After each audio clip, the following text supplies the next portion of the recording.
10분 만에 완전 절친되는 오픽 베이직 IM 저자 친절한 시인쌤입니다. 설문조사 미리 보기 챕터 2 설문 주제에 대해서 하나씩 들여다보도록 할까요? 자, 여러분이 앞에서 백그라운드 서베이를 하시면 1번부터 3번까지 개인 신상 부분을 선택하게 되어 있고요. 이제 4번부터 7번까지는 12개의 필수 선택 항목을 선택하게 되는 항목이 나오게 됩니다. 자, 4번 귀하는 여가활동으로 주로 무엇을 하십니까? 2개 이상 선택하게 되어 있고요. 자, 여가활동으로 나오는 대표적인 게 영화 보기, 공연 보기, 콘서트, 공원 가기 이런 부분들이 바로 4번 여가활동으로 되어 있고요. 5번은 취미나 관심사가 나오는데요. 앞에서 영화 보기 같은 것이 여가활동에 들어가 있다면 취미 관심사의 대표적인 게 바로 음악 감상인데요. 굳이 구별한 이유는 4번의 항목과 5번의 항목이 오픽 시험에서 각각 다르게 취급이 돼서 나오게 될 거예요. 여러분이 4번에서 여러 개를 선택하셨다고 해도 5번에서 단 하나만 선택을 해도 음악 감상 1개만 선택해도 2개가 골고루 나올 수 있게 이렇게 분리된 세션이라고 생각을 하시면 돼요. 자, 그 다음 볼까요? 6번은 귀하는 주로 어떤 운동을 즐기십니까? 운동에 관련된 항목이고요. 운동은 아주 종류가 많아요. 여기서 주목하셔야 될 거는 여러분이 운동을 전혀 하지 않는다면 운동을 전혀 안 한다를 선택할 수도 있고요. 이렇게 된다면 여러분 설문지에서 6번 운동 항목은 스킵돼서 출제가 되지 않을 거예요. 하지만 대부분 운동을 많이 선택을 하시는데 조깅이나 걷기 또 여기 보시면 수영이나 이런 부분들을 선택을 해서 그 관련된 문제를 미리 준비해서 가시는 분들이 많으니까 이 항목도 미리 자세히 살펴보고 들어가시는 게 좋아요. 자, 7번을 한번 볼까요?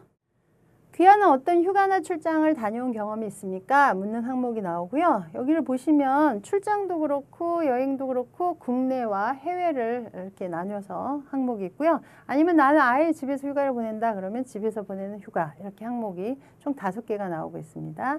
자, 이렇게 해서 설문지 12개 선택 항목이 자, 다시 한번 말씀드릴게요. 12개를 선택하도록 4, 5, 6, 7 이렇게 4가지 항목, 4가지 세션에 대해서 진행이 됐고요. 이 중에서 여러분은 12개를 고르시는 게 기본이고요. 그 이상 13개, 14개 이렇게까지 가실 필요는 없어요. 하지만 11개만 고르고 다음으로 진행될 수는 없으니까 필수 12개는 미리 시험 시작 전에 미리 여러분이 준비해 가시고 미리 세팅을 머릿속에 이렇게 다 세팅을 하고 들어가시는 게 맞겠죠. 자, 그러면 설문지 항목 12개에 대해서 실제 출제되고 있는 콤보 문제를 좀 보도록 할까요? 역시나 이번에도 원어민 음성을 들으면서 하나씩 살펴보도록 할게요. You indicated in the survey that you travel domestically. Tell me about your last trip. Where did you go and with whom did you go? 리플레이 버튼을 눌러서 다시 한번 문제를 듣도록 하겠습니다. You indicated in the survey that you travel domestically. Tell me about your last trip. Where did you go and with whom did you go?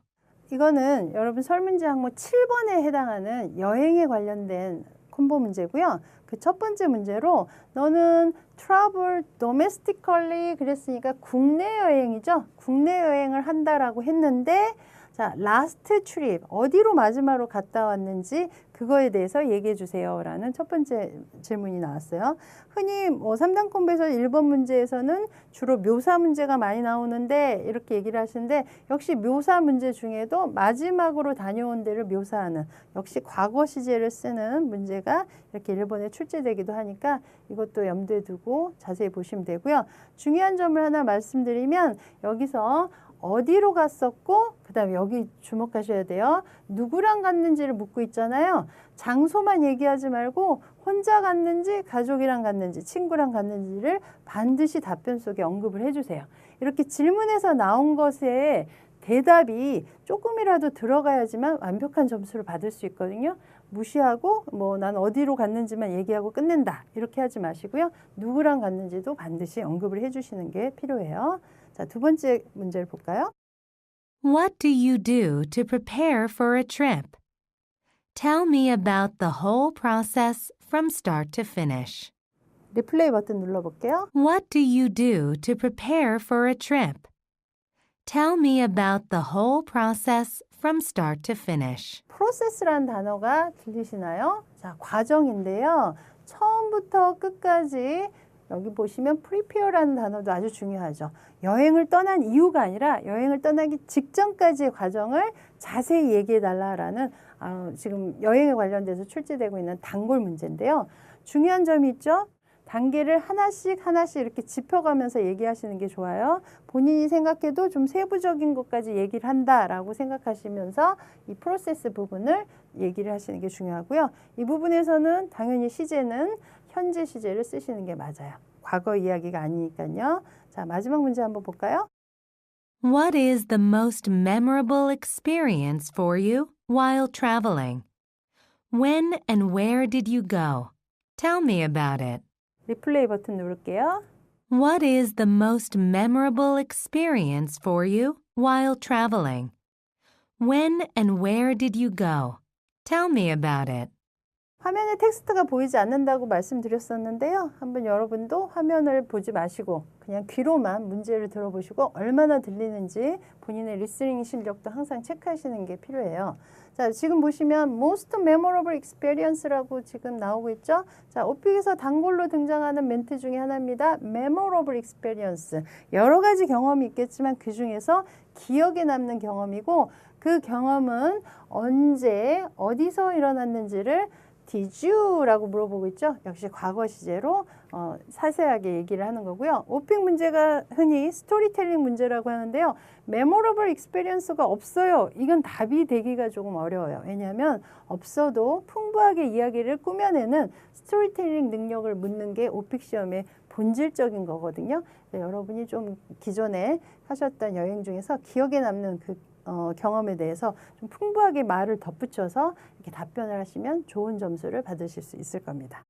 3단 콤보뿐만 아니라 한 가지를 좀 더 보도록 할까요? 저희 오픽 책에서 베이직 책에서 여러분에게만 특별히 알려드리고 있는 문제인데요. 그건 뭐냐면요. 여러분이 1번부터 15번까지 문제를 진행을 하다가 보시면 3단 콤보 문제를 다 풀다가 마지막 14번, 15번에 갑자기 2단으로 콤보가 나오는 경우가 많아요. 이제 특히 중간 난이도를 선택하면 이 14번, 15번 문제가 2단 콤보 문제가 되는 경우가 많은데요.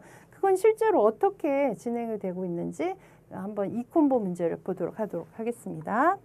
자, 문제를 한번 들어볼까요? Can you describe one of the parks you often go to? What does it look like? Tell me about the park in as much detail as possible. 자, 이 문제는 여러분 4번의 여가활동을 기억하세요? 그 4번의 여가활동에서 그 중에서 공원가기가 있었습니다. 공원가기 문제가 지금 출제가 되고 있는 거고요. 공원가기의 첫 번째 문제로 바로 describe라고 해서 파크에 대한 묘사를 해달라 이런 문제가 1번으로 나오고 있는 거죠. 2단 콤보의 1번 문제는 3단 콤보의 1번 문제와 동일하게 출제가 되고 있어요. 그래서 일단 1번 문제는 이렇게 넓은 장소를 묘사하는 이런 묘사 문제가 나오고 있다. 이렇게 보시면 되고요. 그러면 연달아 출제되고 있는 마지막 문제, 15번 문제로 주로 나오고 있는 문제를 볼까요? 자, 한번 음성을 들어보도록 하겠습니다. You said that you like to go to a park. I like to go to a park too. Please ask me 3 or 4 questions about the park I like. 문제는 길지 않아서 잘 들리실 건데요. 여기서 중요한 ask me, 나한테 되물어라 라는 부분이 바로 이 콤보 문제의 두 번째 문제입니다. 앞에서는 공원을 가는 것을 전제로 그 공원을 묘사하라고 했죠. 근데 이번에는 나도 공원 가는 걸 좋아하니까 나에게 그 공원 가는 활동에 대해서 여러 가지 질문을 해봐라. 이렇게 질문하기를 요구하는 문제인데요. 자, 중요한 점은 에바가 제가 질문한다고 해서 대답을 하거나 그러진 않습니다. 이건 철저히 여러분이 상대에게 내가 어떻게 질문하는지 의문문을 만드는 능력을 보는 문제라고 생각하시면 돼요. 네, 당연히 회화를 하면 내가 상대의 질문을 듣지만은 않을 거 아니에요. 상대에게 내가 되물는 게 당연히 필요하죠. 그래서 오픽의 이 콤보 문제로 마지막으로 항상 등장하고 있는 게 바로 ask me 문제거든요. 자, 이 ask me 문제는 중간 난이도를 선택했을 때 마지막 15번 문제로 출제되고 있는 경향이 아주 뚜렷합니다. 그래서 여러분이 만약에 IM 이상의 IM 이상의 등급을 준비하시는 분이라면 이 Ask Me 3와 4 퀘스천에 대해서 반드시 준비를 해 가셔야 되고요. 저희 완전 절친되는 오픽 베이직 이 책에서는 이 Ask Me 문제를 모든 주제마다 실어놨어요. 거의 모든 주제요. 그러니까 여러분이 반드시 그 마지막 Ask Me 문제까지 연습을 하고 시험장에 들어가시는 게 아주 좋겠죠. 예, 특히 앞에서도 말씀드렸다시피 15번 문제로 출제되고 있으니까 이 부분 주의해서 여러분 준비하시면 되겠습니다.